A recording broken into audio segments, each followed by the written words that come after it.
Hi. So the last time we made the double fold binding, we made it with a bias tape maker. So here's a question for you. What do I do if my binding is too wide for my bias tape maker? Here I have this roll. These are 2.5 inch strips left over from quilting. Like I have this massive roll that I've all done together. Some of them I've already started sewing in half. Like, not sewing in half, ironing in half. You need them all ironed in half, just like you do with the bias tape maker. So how do I get the next step? Well, you can do it manually, which is I just kind of, I have to hold it down with my one hand, using that center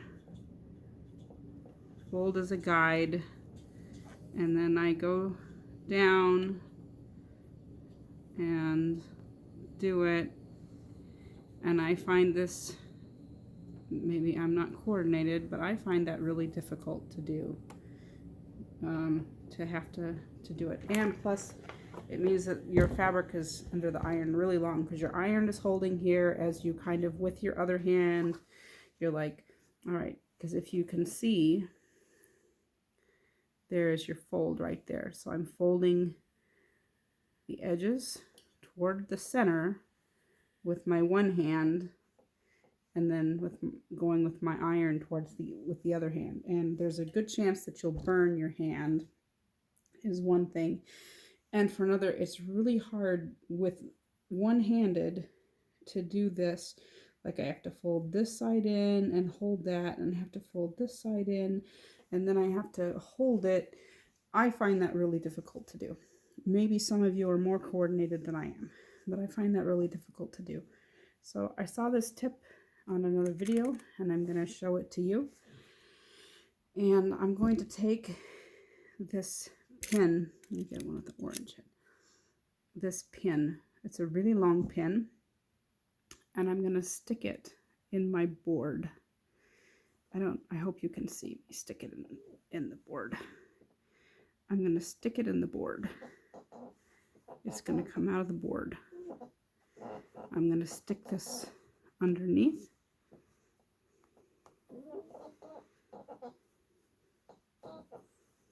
So that the fabric is between the pin and the board, and then I'm going to stick the pin back in the board so that I have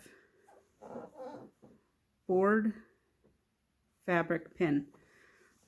What this does is the pin acts like my hand, my third hand. Hold this in place for me. I do still, it does kind of help to push those sides in, but it doesn't do as an exact a job as the bias tape maker. So I still have to work at guiding it. But look at that. As soon as I take my hands off, this holds it for me, and it makes it so much easier. So I can guide this a little ways, make sure that it's meeting in the middle as I pull it through. It's holding it. And now I iron it.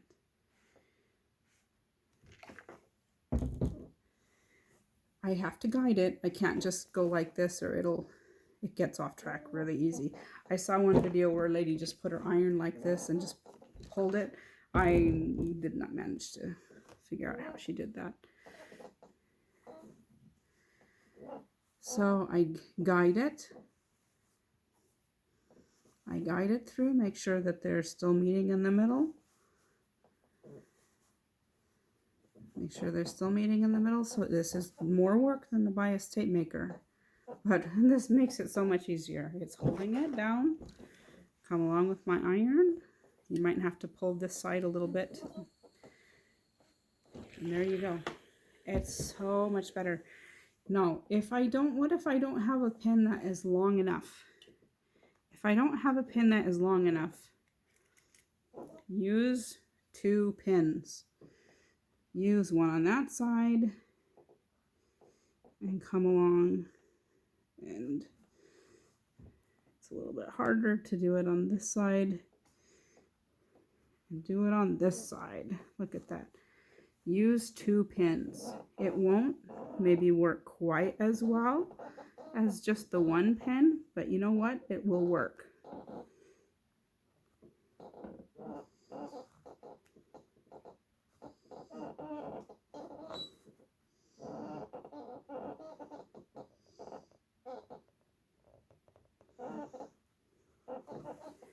Use 2 pins. There, you see I have 2 pins. I have 2 pins, one going this way and one going that way. I have 2 pins. 2 pins. Hopefully you can see that. All right. Get my camera. And it will still work. All right. Get my thing going. It'll still work. I think it doesn't hold it as securely as the 1 pin across, but you know what? It still works. So if you have short pins that won't go all the way across, just use 2 of them instead of 1 long pin. And there you go. You still need to guide it, but this will hold it for you while you iron, so that you don't, as soon as you take your hand away, it doesn't just go flying somewhere else like it was before with me. And I don't have the risk of burning my finger. I guess you could probably iron over the pins. But there you go. I hope that is helpful to you. It gives you an idea of other ways to make your binding if you don't have a bias tape maker, or if your binding strips are too long for a bias tape maker. Like I said, these are 2.5-inch strips. And the bias tape makers require, at the widest, a 2-inch strip. So these are left over from quilt binding, which meant that they were too wide for a bias tape maker. You can still make your double fold binding, even if your strips are wider. If I had 3-inch strips or whatever, just use this nice handy trip with the pin.